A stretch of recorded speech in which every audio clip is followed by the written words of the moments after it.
Assalamualaikum warahmatullahi wabarakatuh. Perkenalkan, nama saya Herman Karoko. Di sini saya akan membuat video pembelajaran tentang teks cerita pendek. Pernahkah kalian membaca surat kabar atau koran dalam bentuk cetak maupun dalam bentuk digital? Di sana terdapat kolom sastra yang memuat cerita pendek.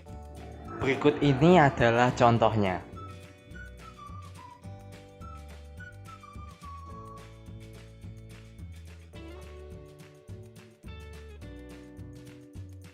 Melalui video ini, kita akan belajar bersama mengenai teks cerita pendek.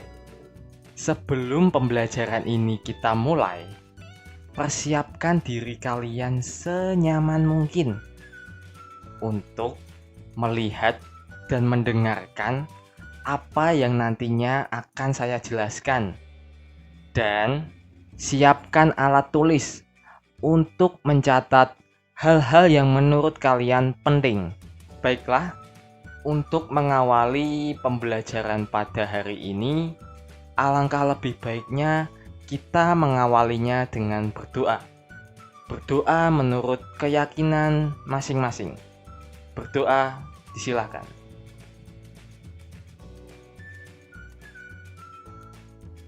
Berdoa selesai.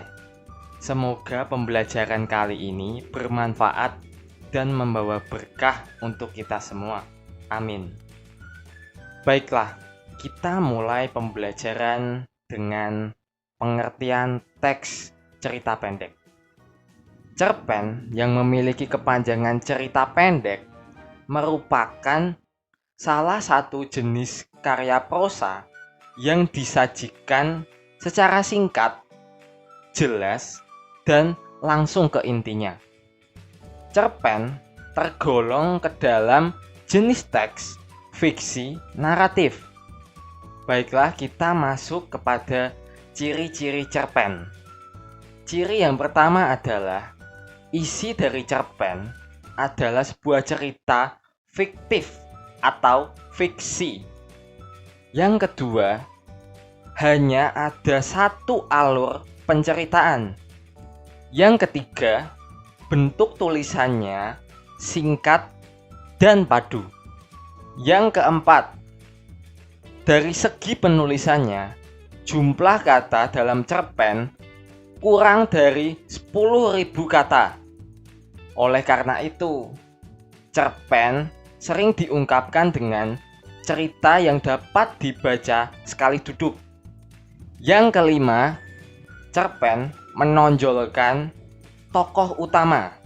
Yang keenam, cerpen dapat meninggalkan pesan dan kesan yang mendalam kepada si pembaca. Selanjutnya, kita akan membahas tujuan kita membaca cerpen. Yang pertama, dengan kita membaca cerpen akan menimbulkan sikap empati dalam diri kita, karena cerpen tersebut memuat cerita dalam kehidupan sehari-hari, sehingga kita akan menyikapinya dengan bijak. Yang kedua, kita akan mendapat manfaat, yaitu open-minded. Pikiran kita atau wawasan kita bertambah luas, karena di sana memuat budaya atau adat istiadat maupun informasi yang belum kita tahu, sehingga dalam kita membacanya kita akan tahu dan wawasan kita akan semakin bertambah. Yang ketiga, ini menurut penelitian yang dilakukan oleh Emory University. Ketika kita membaca cerpen, bagian otak kiri kita yang disebut korteks akan aktif. Nah, ketika bagian ini aktif, akan memudahkan kita dalam memahami tata bahasa dalam sebuah teks. Dan yang keempat, dengan membaca cerpen akan menambah kemampuan kita dalam memecahkan suatu masalah.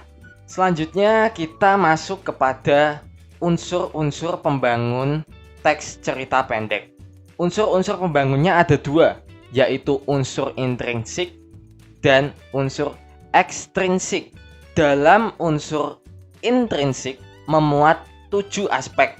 Baiklah, kita akan membahasnya satu persatu. Yang pertama adalah tema. Tema adalah gagasan utama yang menjalin keseluruhan isi teks cerita pendek. Contoh, temanya misalnya tentang pendidikan, tentang ekonomi, tentang sosial. Tema jarang dituliskan secara tersurat oleh pengarangnya. Untuk merumuskan tema, kita harus membacanya secara keseluruhan untuk mengenali rangkaian peristiwa yang ada dalam cerita pendek tersebut. Yang kedua, tokoh dan penokohan.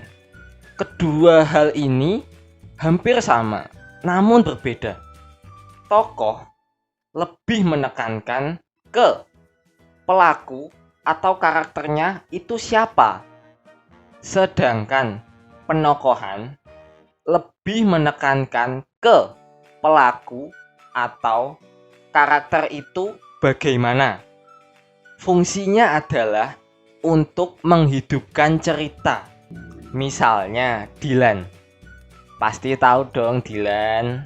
Nah, Dylan itu siapa? Dylan adalah seorang laki-laki yang memiliki ayah yang merupakan seorang tentara dan ibu yang merupakan seorang kepala sekolah. Lalu Dylan itu orangnya bagaimana? Dylan adalah seorang laki-laki yang memiliki postur tubuh agak tinggi, lalu sering menggunakan jaket ketika mengendarai motor.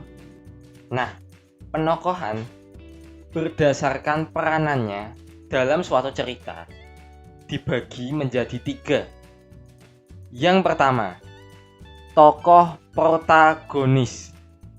Tokoh protagonis merupakan tokoh yang mendukung cerita dan menjadi tokoh utama.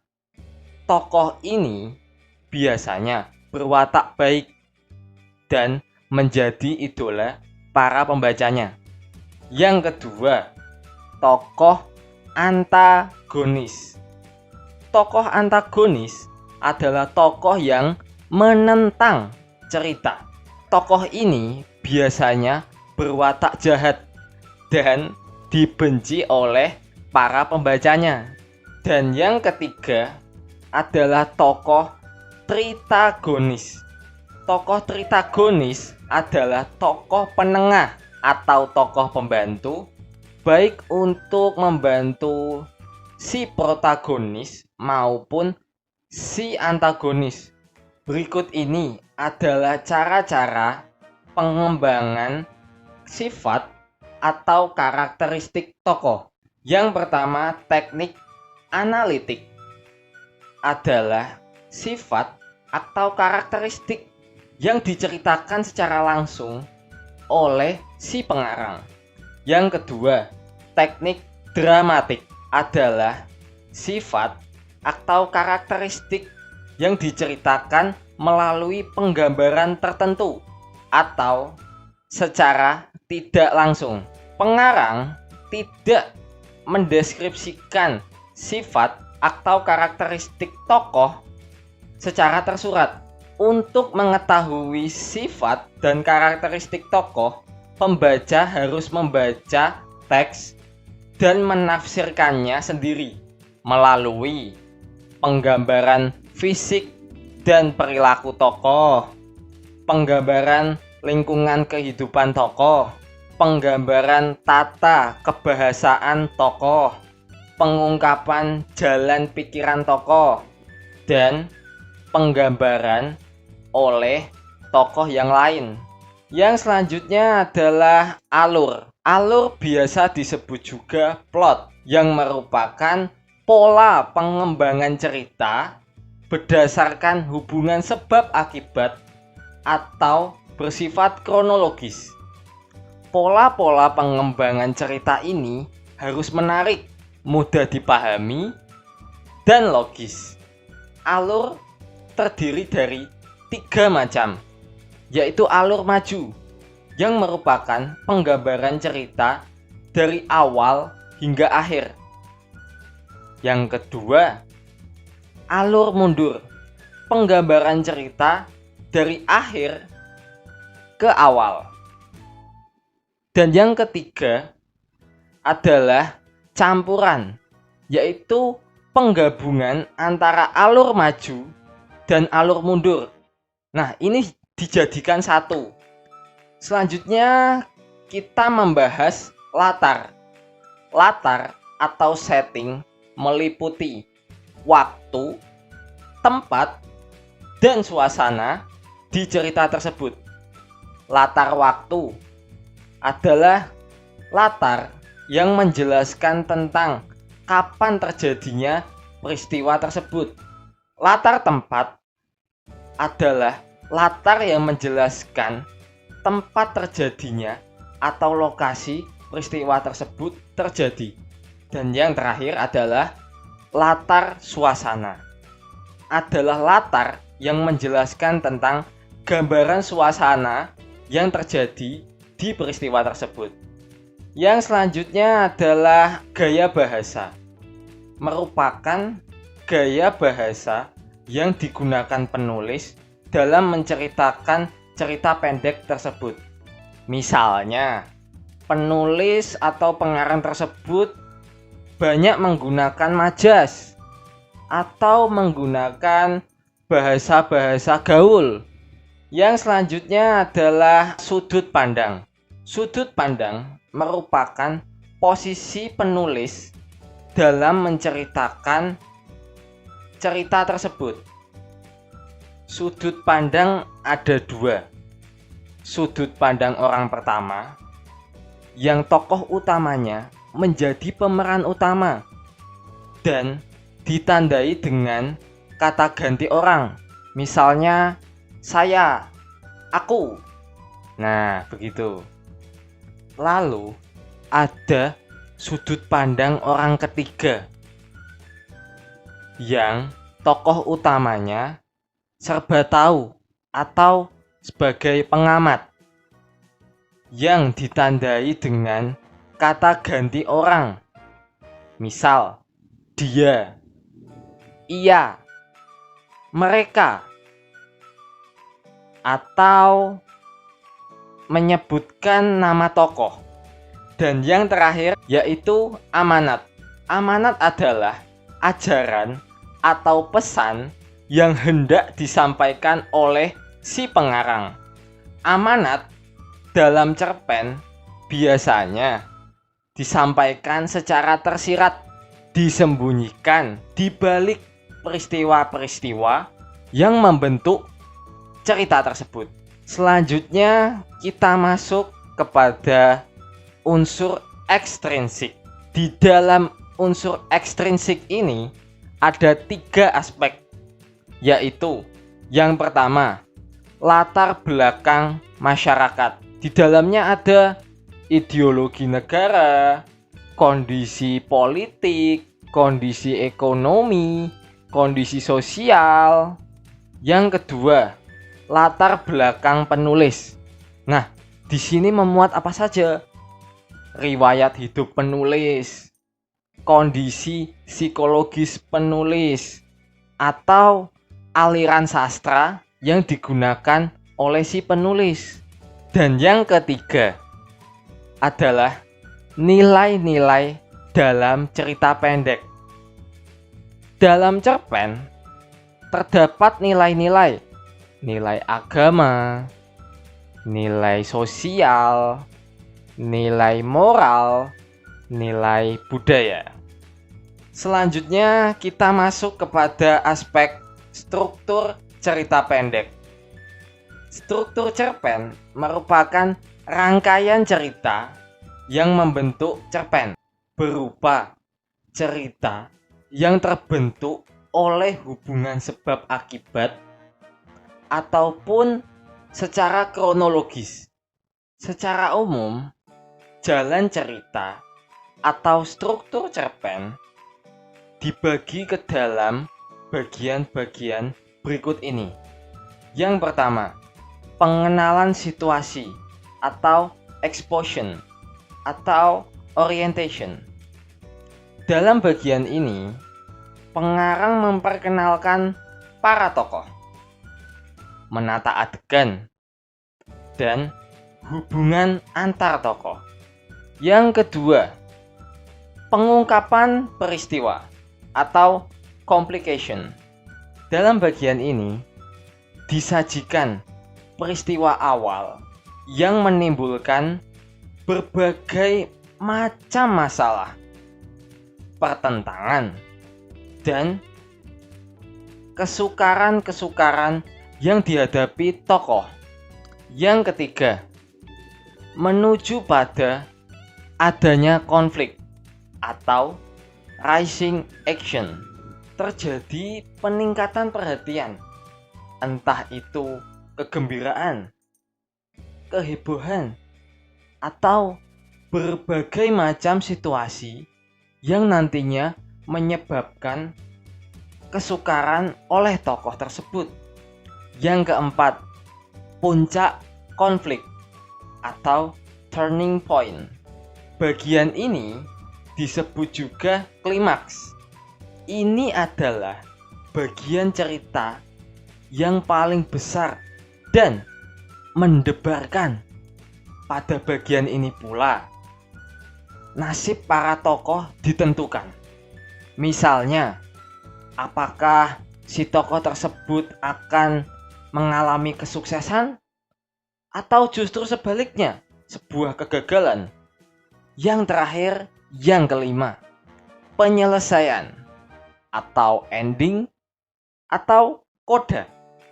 Sebagai akhir cerita, pada bagian ini menjelaskan tentang sikap atau nasib yang dialami oleh para tokoh setelah melewati puncak konflik tadi. Namun, ada pula cerpen yang penyelesaian akhirnya diserahkan kembali kepada para pembaca yang ditentukan oleh imajinasi pembaca tersebut. Jadi, akhir cerita tersebut disengaja menggantung atau tanpa penyelesaian akhir. Jika dapat digambarkan, berikut ini adalah struktur teks cerpen.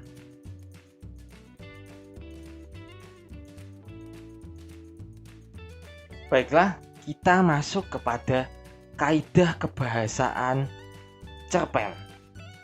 Yang pertama, banyak menggunakan kata yang mengandung unsur lampau yang ditandai oleh hadirnya fungsi-fungsi yang bermakna kelampauan. Contoh, ketika itu, beberapa tahun yang lalu, telah terjadi. Yang kedua, banyak menggunakan kata yang menyatakan urutan waktu atau konjungsi kronologis. Contoh, sejak saat itu, setelah itu, mula-mula, kemudian. Yang ketiga, banyak menggunakan kata kerja yang menggambarkan peristiwa yang sedang terjadi. Contoh, membersihkan, menawari, menghindar. Yang keempat, banyak menggunakan kata kerja yang menunjukkan kalimat tak langsung sebagai cara menceritakan tuturan seorang tokoh oleh si pengarang. Contoh, mengatakan bahwa, menceritakan tentang, mengungkapkan. Yang kelima, banyak menggunakan kata kerja yang menyatakan sesuatu yang dipikirkan atau dirasakan oleh si tokoh. Contoh, menginginkan, mengharapkan, mendambakan. Yang keenam, banyak menggunakan dialog. Hal ini ditunjukkan dengan adanya petik ganda dan kata kerja yang menunjukkan adanya tuturan langsung. Contoh, Alam berkata, "Jangan diam saja, segera temui orang itu."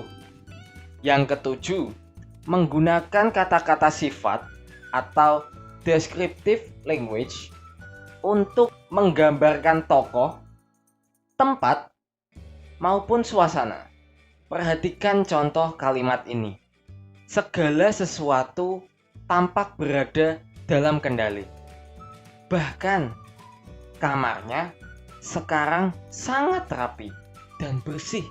Dua kalimat itu sudah menunjukkan adanya keterangan suasana dan keterangan tempat.